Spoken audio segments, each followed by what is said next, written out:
It's my pleasure today to introduce to you the Reverend Drew Brislin, who is the Associate Rector at Church of the Ascension in Montgomery, with somebody you may know very clearly there and dearly, Candace Frazier.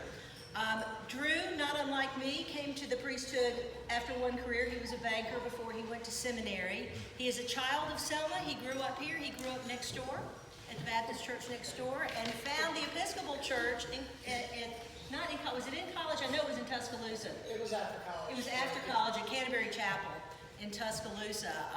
He and his wife Allison, I know, they have one dog named Max, but several people were very disappointed that he didn't bring the puppy with him today. He has a new Brittany Spaniel named Pete. Drew, I'm hearing Greg over here talking about him. Okay. I said we converted him. Oh, okay. Right there. Here are the evangelists sitting to my right here. St. Greg and St. Mike, thank you. We're excited to have him here. I felt bad when I called him and asked him to do this, and I said, Drew, you're going to be sandwiched in between the bishops. So it was Bishop Pryor last week, and next week we have Bishop Glenda Curry. So I hope you will come again next week, but I'm real excited to introduce to you and bring up here the Reverend Drew Brislin.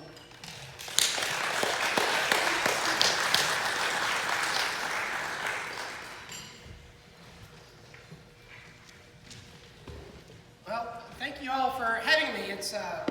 I'm very glad to be home. As my cousin Hans Polson used to say, the Brislins were one of those families that helped dig the river. So, have fond memories, and so wonderful to see so many just familiar faces, people from my childhood, growing up, carpoolers, people that helped in scouting, church, like Amy mentioned, though I'm sure most of you remember seeing me don the doors next door at First Baptist Church, so maybe you're kind of wondering how this person that sort of left has sort of made his way into the Episcopal Church and maybe as a priest. I'm still in shock sometimes. But too, sort of in keeping with the theme of your series, if it's not about love, it's not about God, someone who's influenced my theology deeply and who I'll sort of talk about, but I just wanted to read a little quote from Julian of Norwich, some of you may be familiar with. She says that truth sees God and wisdom contemplates God, and from these two comes a third, a holy and wonderful delight in God, who is love. So, how did I become Episcopalian? Well, 2008, I was introduced to my wife Allison, a mutual friend, set us up on a blind date, and we began dating, and as the relationship progressed, I was at the time going to a non-denominational church in Tuscaloosa. It's sort of, the minister had been Baptist, and so it really sort of felt comfortable to me. We started dating. I said, hey, would you like to come to church with me? She said, why don't you come with me? I said, okay. And at the time, she was going to Canterbury Chapel in Tuscaloosa. She worked in the Tuscaloosa County Public Defender's Office, and a good friend of hers who had been an intern, she helped get hired on, whose name is Kelly Hudlow. Some of you may be familiar with Kelly. And Kelly and Allison were very good friends, and so she had been going to Canterbury, so she asked me to come. And oddly enough, she grew up Baptist as well. She grew up in Maryville, Tennessee, and actually my father-in-law was a retired Baptist minister, so kind of interesting. We both ended up going to the Episcopal Church. But as I started going and started to kind of find a love for the liturgy, Kelly was in her process of becoming a vocational deacon, and she was running the inquirer's class. And so Allison said, would you like to come and learn more about the church? And I said, certainly. I love history and just learning about things, and so I just, as I was going through the classes, I continued to find this sort of comfort and like the desire, and all of a sudden it was like, so do you want to get confirmed? And so the next thing I know, Bishop Parsley is laying hands on me. The next thing I know, I'm somehow on the vestry and become the treasurer. I don't know how it happened. So I start to become involved at Canterbury and in that community, which is a very loving community, and just really found a home there. So that was in 2009. The next year, 2010, my mom was diagnosed with pancreatic cancer.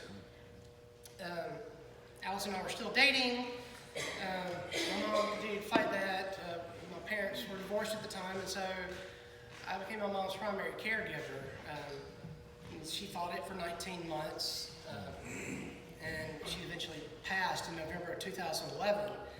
But sort of during that time, we had the tornado in April of 2011 hit Tuscaloosa, and I was working for the Bank of Tuscaloosa at the time and was having all sorts of people coming to the bank branch, sitting at my desk, just sort of telling their stories of living through that. Everybody sort of pulled together, sort of in the banking business. We sort of waived a lot of the rules and things that we did as far as cashing FEMA checks and things like that, just to help people out, and sort of found myself feeling inadequate as far as being able to provide any kind of pastoral care to these folks. And so found myself getting involved with the Community of Hope, which I'm not sure how many of you are familiar with that, but it is kind of the Episcopal version of the St. Stephen's, of the Stevens Ministries. And just sort of found myself sort of growing deeper and deeper into this desire to be with people. So after my mom passed in 2011, my wife and Kelly suggested that I might go see a counselor. And that counselor, named Margaret Scalise, also happened to be an Episcopal priest. And we continued talking. At the time, I had reconnected with Jason Bearden. I'm sure some of y'all remember Jason, doctor in Tuscaloosa now. Jason and I would get together, have lunch, and sort of connect. He stayed in touch with different groups of people from Selma, and I had other folks that I stayed in touch with, so we kind of did a in-person Facebook kind of thing. And we keep up, but at the time we started talking about how our theological education was only about junior high level. And so we had started doing these great courses and things like that. And just one day in one of my sessions with Dr. Scalise, I mentioned to her that I had done this. And she replied, "Have you ever thought of going to seminary?" I said, "No." No, not on the radar. So that was, I think around 2012, probably around February. I kept just finding all sorts of excuses. I'm too old, I've been out of college for 20 years, I can't, take all the entrance exams. Grad school, because my sort of perception of seminary was just that it was grad school. I was like, I don't know that I can go back to school after being out for so long. But something just kept, every kind of obstacle I threw up to it seemed to be knocking down. One of my coworkers at the bank was a man named John Pratt. His brother Ray Pratt had been the rector at Christ Church in Tuscaloosa for 20 years. He was telling me about how much they enjoyed having David McGinnis there. David had been a lawyer for 25 years. I was like, what? Then he mentioned his brother Ray had been in insurance for 17. Like, okay, so some of these too old, arguments are kind of being broken down. Started to look at Sawani's website, and not to mention that when I did come home after, I would come home after the sessions, and I told Allison that the doctor had asked me this question, and she said, well, if you're ready to move to the mountain, I'm ready. I was like, oh, maybe not. I said, we'll just think on this for a while. So August of that year, I've just got to go talk. And so my rector, Mark Burnett, the Reverend Mark Burnett at Canterbury Chapel in Tuscaloosa, sent him a text, and Mark said, I need to talk to you after church on Sunday. And he said, what about? And I said, man, you can talk me out of this. I really would appreciate if you would talk me out of this, but a call to ministry. So tell Allison that I'm going to talk to Mark after, because we usually went to the 8 o'clock service. So between services, and she said, well, I'm coming because I want to know I support you. I was like, okay. So we start talking. It's been about a year talking. Then we go see Bishop Sloan in May. He says, all right, we've started this whole new process of the discernment process. Come back next March. Okay. So stay in discernment with Mark, go back, go through the whole process. which takes probably about a year. Well, yeah, so I started in March. That following November, they said, we kind of sense a call, but we want you to stay in discernment, which was kind of a hard thing to take. You spend a whole year, not to mention the fact that a lot of people, being in the banking business, and I did my little internship that they make you do now at Christ Church, and so a lot of my customers, everything saw, so it was kind of out in the open. I was like, well, okay. So just sort of keep at it. Bishop Santosh and David Hall, after they said wait, I saw David Hall, who had been who had been the spiritual director at my Cursillo, which was led by Mike Sexton here, which was also another wonderful kind of gift and blessing. Is Alice and I were sent to Cursillo, and I felt like I was coming to one done by St. Paul's and seeing so many folks that just I had known growing up. But I got to meet David Hall, and David finds me sort of after that process and says, Drew, there's a call, you got to come back through. So stay at it. David, along with Bishop Santosh, continued to stay after me. And so I would eventually go back again and would be sent through. But sort of as I was going through this process, I was looking for things. One of the things that Bishop Santosh says, he's like, there's a call there. He's like, got to get you talking more like an Episcopalian and less like a Baptist. And I was like, okay. So I started reading things, because I'd had different theologies and not, it's just, and people have, and one of my customers at the bank used to tell me, she said, as I was contemplating switching over and becoming Episcopalian, she said, whatever you're going to be, just be a good one. And so I started doing more reading, and someone who became very influential was the person who I quoted at the beginning, Julian of Norwich. And for those of you who are not familiar with Julian was a 14th century Christian mystic who, during the plague, almost died, but experienced a series of visions. And they were all about love. She would contemplate on these visions and end up writing a book called Revelations of Divine Love, which is considered the first ever book written by a woman in Europe. And she sort of explains on these visions, and one of the things, just sort of keeping in this sort of idea or this theme of love, she sort of had this hazelnut vision, that God placed a hazelnut in her hand.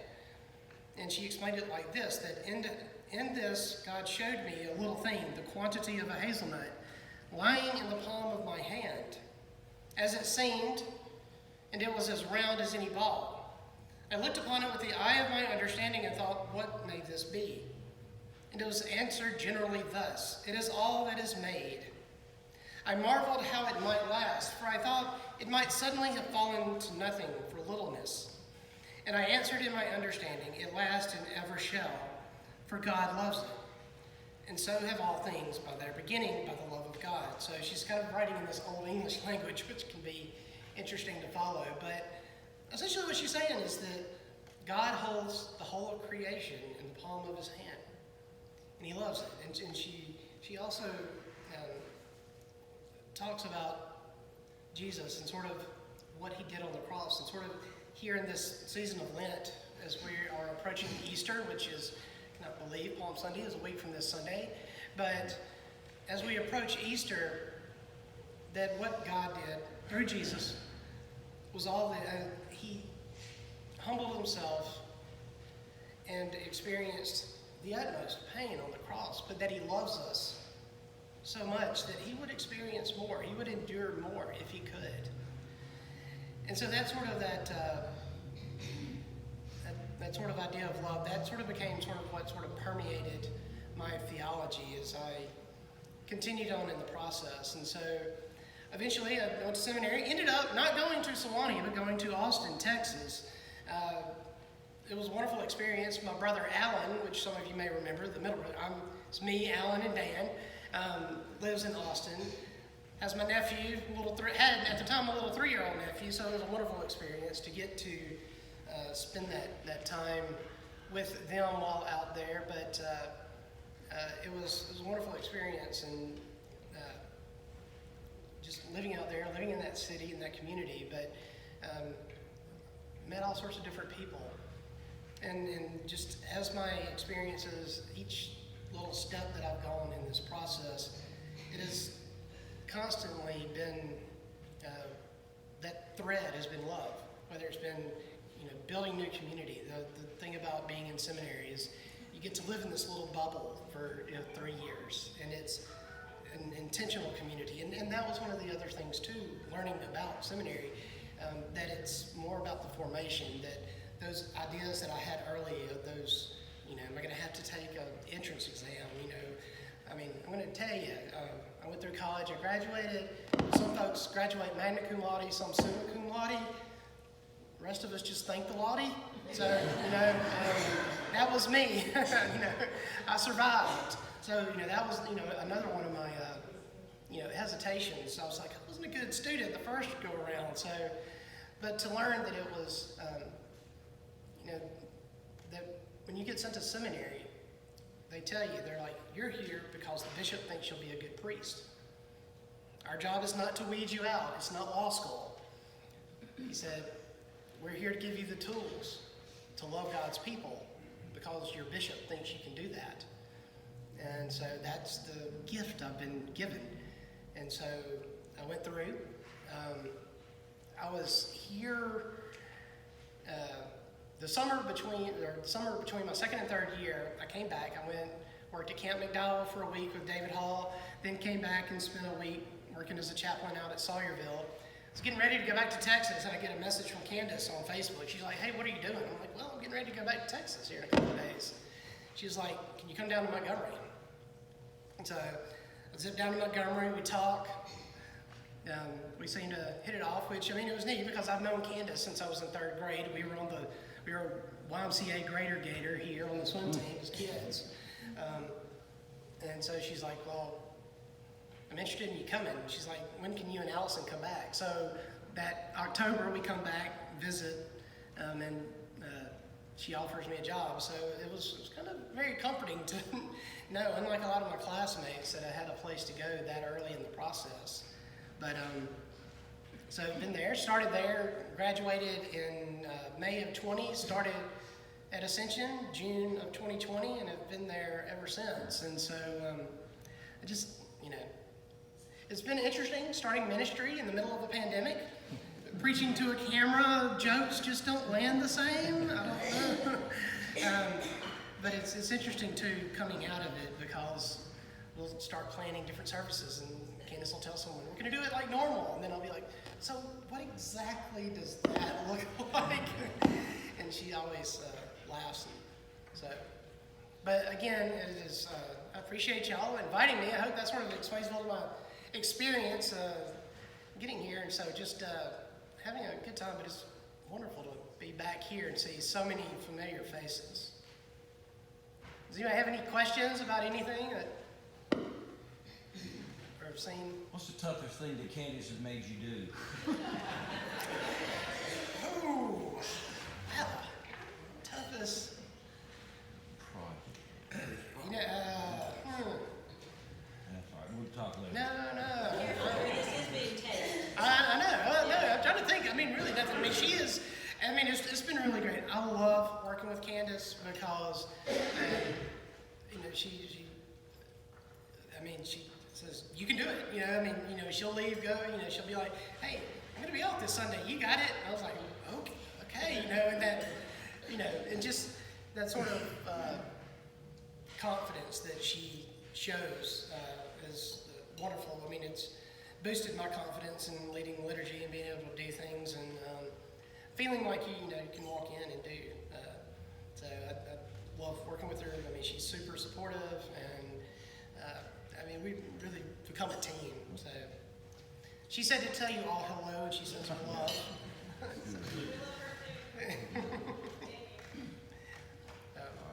Well, you were blessed to have Mark Burnett, David Hall, and Bishop Santos, three people that I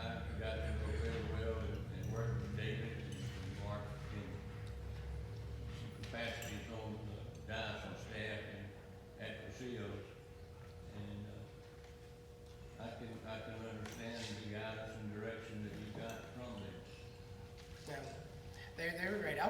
Without the three of them, I wouldn't be here for sure. They saw, when I questioned, they saw something in me and stayed after me. So.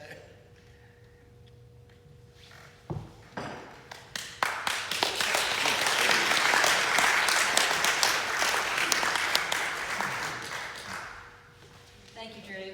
It's great to hear some of your story. Drew and I were in Fresh Start together, which is where they train people either new to the priesthood or new to the diocese. And so we got to know each other during that just a little bit. That's like a little of the human contact that either one of us had during COVID was during Fresh Start with other colleagues. But I hope you'll come back next week with Bishop Linda Curry. Hard act to beat in between